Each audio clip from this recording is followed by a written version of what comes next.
So we know how to graph linear equations. Now we're going to learn how to graph linear inequalities. So here is a linear inequality.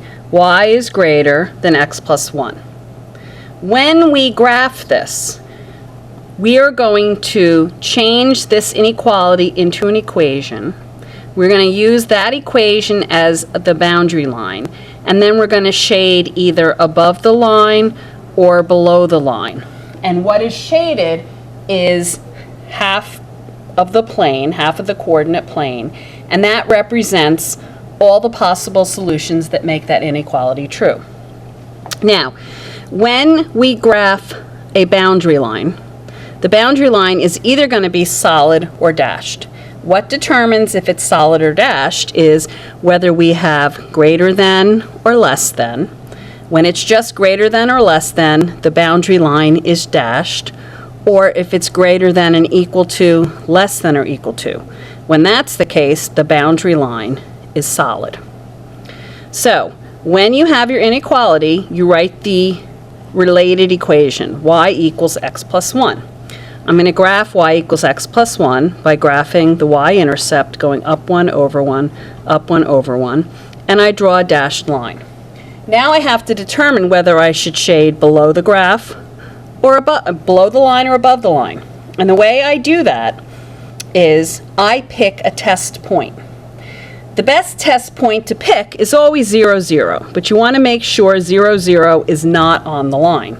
In this case, 0, 0 is not on the line. If I plug 0, 0 into my inequality, I want to determine if it's true or not. Is 0 greater than 0 plus 1? No. So therefore, 0, 0 should not be included in the shaded region because it's not a possible solution.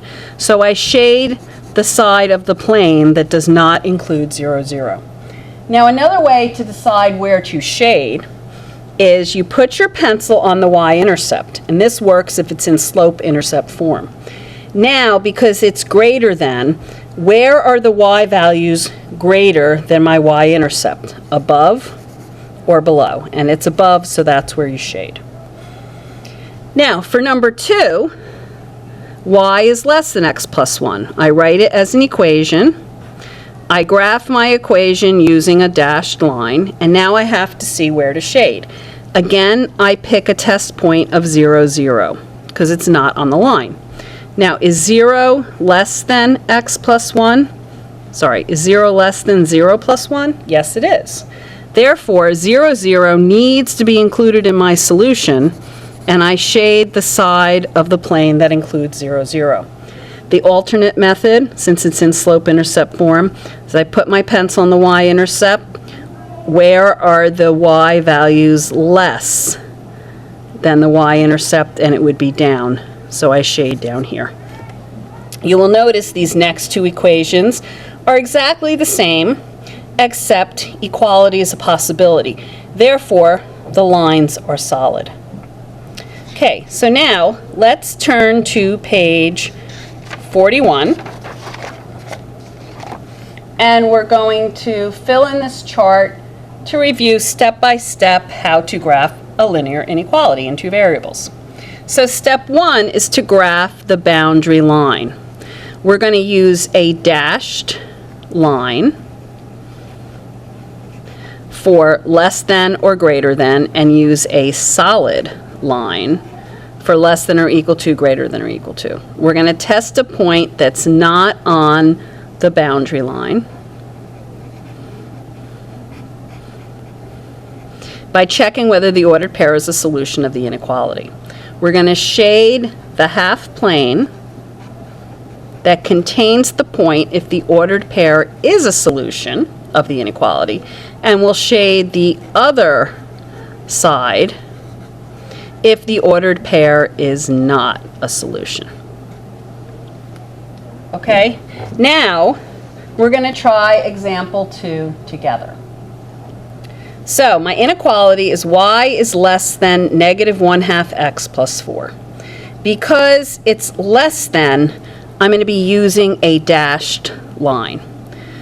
I graph this equation. I just changed my inequality to an equation.